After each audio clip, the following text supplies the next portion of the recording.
an attack of any sort on this country is an attack on Canada as a member of the NATO alliance. In recent years, relations between the US and Canada have been in crisis.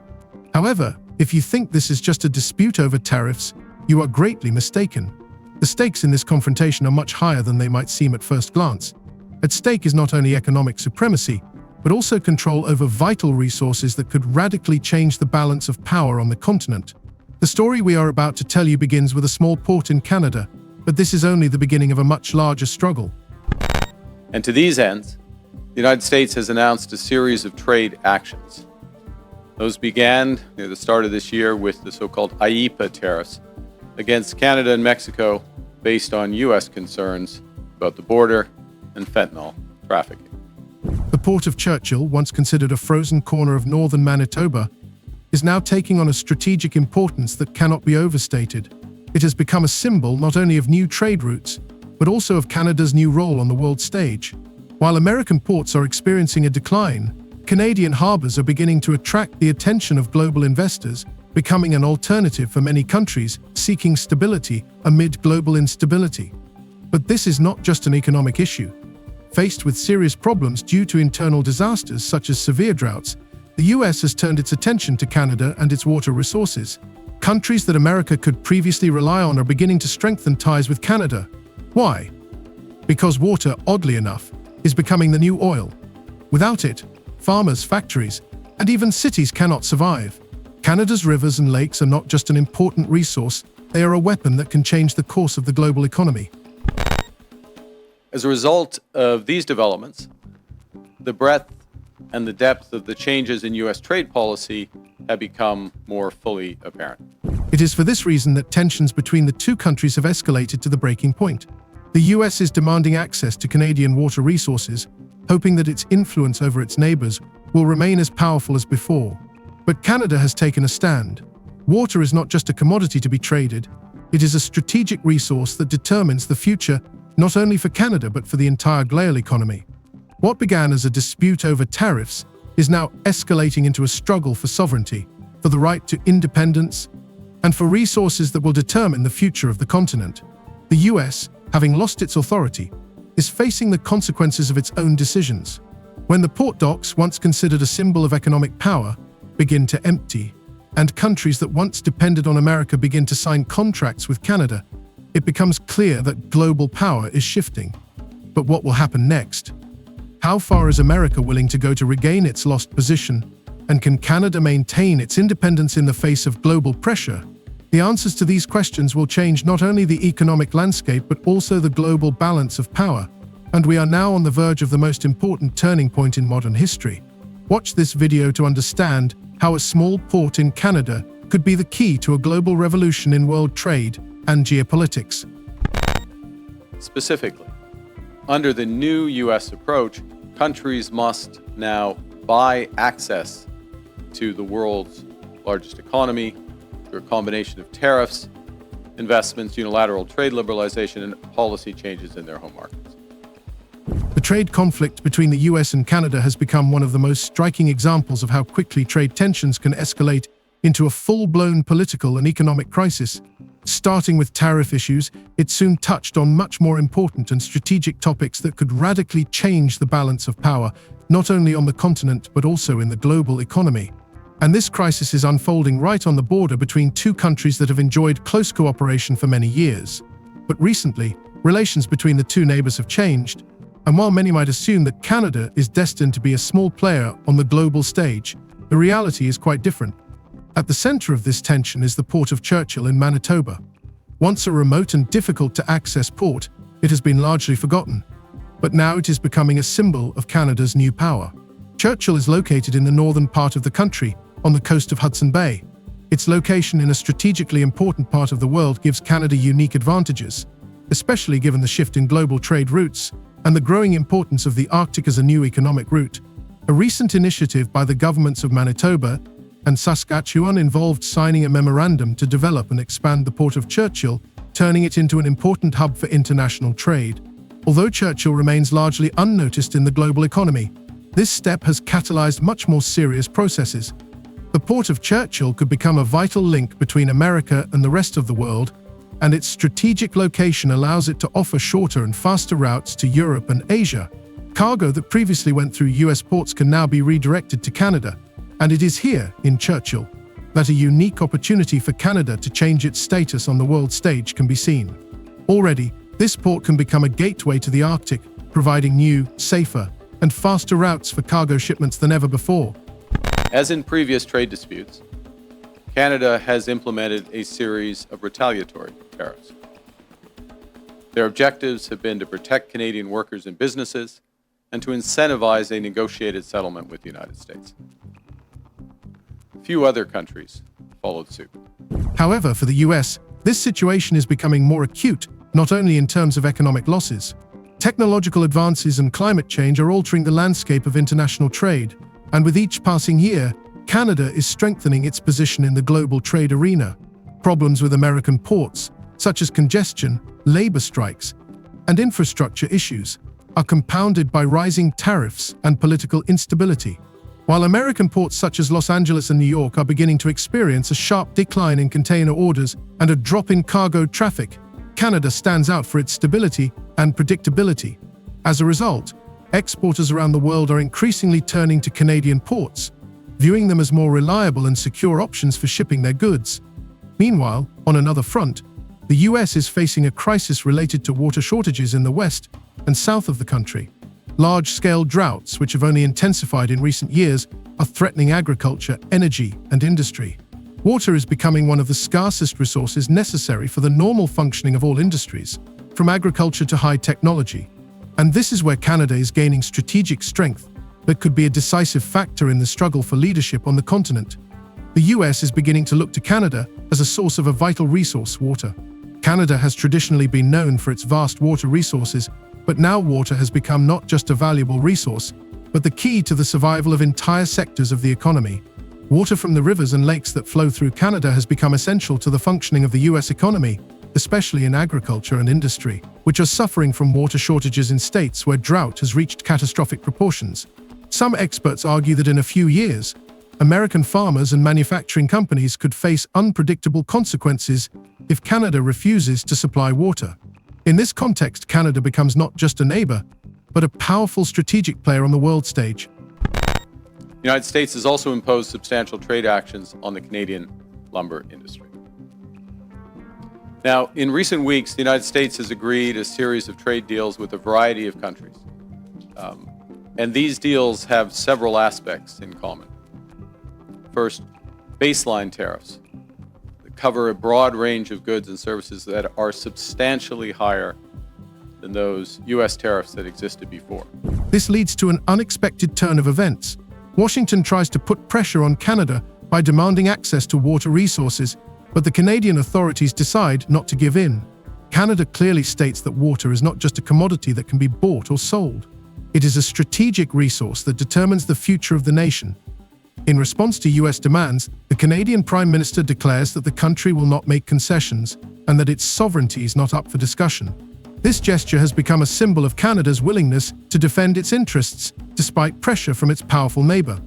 Thus, the issue of Canadian waters, which seemed insignificant, becomes a major milestone in the trade conflict between the two countries. With each passing day, it becomes increasingly clear that Canada is not only protecting its resources, but also asserting itself as an independent player on the world stage, ready to influence the global economy.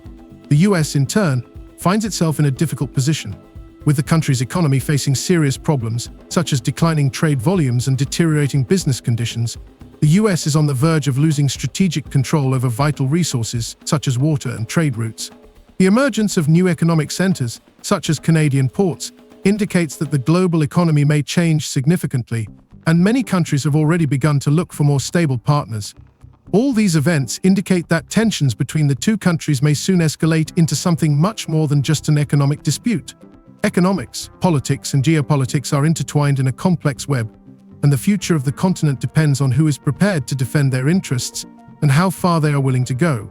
Those were quickly followed by reciprocal tariffs on every U.S. trade partner and very high sectoral tariffs applied globally on strategic industries, including steel, aluminum, autos, and copper. Faced with US demands for access to its water resources, Canada did not simply declare its independence, it did so with the clear intention of changing the global balance of power. This move was a real political statement that should not be underestimated. Water, once seen as a universal natural gift, is now becoming a new tool for geopolitical maneuvering. It is no coincidence that Canada is at the center of attention in this struggle for resources. In recent years, water has become as important a strategic element as oil, and Canada now has to prove that it can not only control its borders, but also influence the global economy. Canada, in fact, embodies a new global trend. Countries with access to water are becoming not only economically powerful, but also politically independent. As the US begins to lose access to water, which is essential not only for agriculture, but also for energy and industrial needs, Canada has to choose who it will cooperate with. Moreover, this decision is not only economic, but also strategic. Many countries experiencing water resource problems from Europe to Asia are beginning to negotiate with Canada to secure access to these vital resources. And the US finds itself in an extremely disadvantageous position. It is used to dictating terms, but now it must humbly ask for help. In this context, water becomes a symbol of power and survival. Natural disasters, such as large-scale droughts in the western United States, make water resources one of the most valuable and critical resources that determine the viability of entire regions. And here, in this context, Canada becomes a global player. During negotiations with Washington, Canada actively raised the issue of its right to control and dispose of water resources as part of its sovereignty. It was not simply a refusal to supply water, it was a refusal to bow to increasing pressure from the outside world, which wants to interfere in Canada's affairs. In a positive and very important development earlier this month, just a few weeks ago, the United States reaffirmed a core commitment to our free trade agreement, CUSMA, by reinforcing that those Canadian exports to the United States that are compliant with that agreement, that are compliant with CUSMA, will not be subject to U.S. IEEPA tariffs. Canada's response was swift and decisive, but in fact it became a starting point for global change. Instead of giving in, as many expected, the Canadian authorities announced that the country would use its control over water resources to its advantage, as well as to protect its economic and political interests. This was confirmed by a broad diplomatic move, the signing of several agreements with European and Asian countries that recognized the importance of water as a strategic resource and were willing to invest in Canada to secure long-term access to this resource. On the other hand, this move by Canada sent a powerful signal to global markets. The stagnation in the American economy, linked to water shortages, began to have a severe impact on production capacity. Farmers working in dry areas in the southwestern United States began to cut back production on a massive scale, and businesses that needed a constant supply of water began to experience difficulties with their production processes. At this time, Canadian exporters began to fill this vacuum by supplying neighboring countries with goods that previously passed through American ports. Canada's stability and confidence in its future played a decisive role in countries beginning to look for new trade routes and suppliers. This meant that even against the backdrop of problems in agriculture, Canada managed to strengthen its role as a reliable partner on the global stage. This process accelerated when reports began to appear in the world news that Canada had begun to enter into long-term agreements with countries in Europe and Asia to supply its resources. Unlike the US, these countries had long understood that their economic security depended largely on the stability of water supplies. Unlike America, which clung to its America First policy, these countries were willing to invest in Canada, recognizing its strategic importance for their future. Canadian diplomacy began to actively develop these ties, and soon countries such as Germany and Japan began to use their diplomatic channels to strengthen their relations with Canada. Economic consultations became more open, and cooperation with Canada in the field of water resources became part of these countries' long-term plans. This new U.S. trade policy has several motivations: to raise tariff revenues, to protect strategic industries, to encourage foreign investment in the United States, and to change trade and non-trade policy in U.S. partners. At the same time, an equally important transformation took place within Canada itself. The country became a true defender not only of its sovereignty but also of global interests, becoming a leader in the field of stability and confidence. This gave Canada confidence on the world stage, which in turn attracted new partners. European countries began to seriously consider Canada as a major source of reliable supplies of food and other critical goods, such as rare earth elements used in high-tech manufacturing. Thus, Canada's position on water became not just a political strategy, but also an economic one, providing new opportunities on the international stage. For the US, this situation was a disaster. The conflict with Canada and the refusal to supply water exacerbated the country's already complex problems. American farmers who had suffered from droughts in recent years faced the real threat of losing their land. While the US economy continued to weaken, the Canadian economy became increasingly competitive.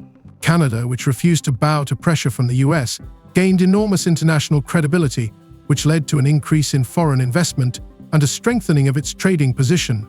Against this backdrop, the US began to lose credibility not only within its own country, but also on the international stage. The time when America could dictate terms to the rest of the world seemed to be over. In a positive and very important development earlier this month, just a few weeks ago, the United States reaffirmed a core commitment to our free trade agreement, CUSMA, by reinforcing that those Canadian exports to the United States that are compliant with that agreement, that are compliant with CUSMA, will not be subject to U.S. IEEPA tariffs. Instead of strengthening its position, the US found itself drawn into a global diplomatic game where Canada began to be perceived as a more stable and reliable partner. It is important to note that Canada's refusal to bow to pressure from the US was an important moment that showed the whole world how important it is to protect one's interests and be prepared to take decisive action. With each new agreement signed by Canada with other countries, its international influence only grows. And despite the US's attempts to use its old levers of pressure, Canada continued to strengthen its independence by establishing new trade ties and asserting its role as an independent player on the world stage. Instead of bowing to American demands, Canada showed the world that it was prepared to defend its resources and independence.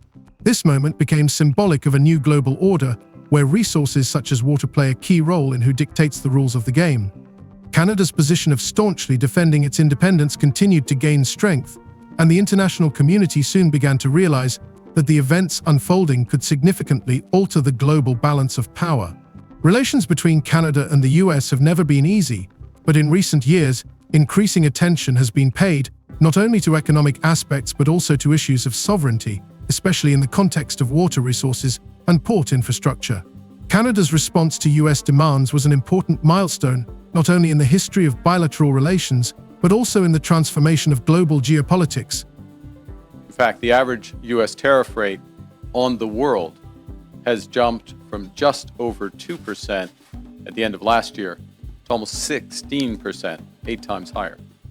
16% currently. This turn of events was not just a moment for the Canadian authorities, but for the whole world, which realized that Canada was now an independent power, ready to abandon old models of trade and political influence. But as Canada gained power, America lost its usual stability. The country that once set the rules for trade and economics was facing a new reality in which other players, such as Canada, were beginning to take center stage. And this was not only happening in the Canada's approach to sovereignty, which it demonstrated in response to pressure from the US, was a revelation to many countries that had previously ignored Canada as an independent player in international relations. The US, accustomed to its role as a world leader, found itself in a situation where its economic stability was threatened. Water shortages, a growing number of natural disasters, and economic decline led to the US market beginning to lose ground. While America's largest ports were in crisis, Canadian ports such as Churchill and Vancouver unexpectedly became hubs for the redirection of international freight traffic. Logistics and infrastructure problems in the US, which had been unresolved for several years, gave Canada a chance to demonstrate its competitiveness. Ports that were once considered secondary began to attract the attention of large international corporations. US tariffs and political instability played a role. Global companies began to look for new, more reliable and secure supply routes, and Canada, which found itself at the forefront of this process, became a key player in the redistribution of global trade flows. Those trade deals with other countries also have limited or no relief from those sectoral tariffs in those strategic industries such as steel and autos. They include substantial commitments by the U.S. trade partners for investments in the United States and significant unilateral trade liberalization measures. This process inevitably affected international relations. Countries that had previously been more dependent on supplies from the U.S. began to regroup, turning their attention to Canada. Europe, Asia, and even South America began to build ties with Canada more actively, realizing that the stability and independence of this country could play a key role in their own economic development. Canada, in turn, confidently rode this wave of trust. As the global economy faced crisis, more and more countries realized that they could not only redirect their trade routes, but also strengthen cooperation with Canada, which, in turn, was ready to offer not only logistics, but also political support.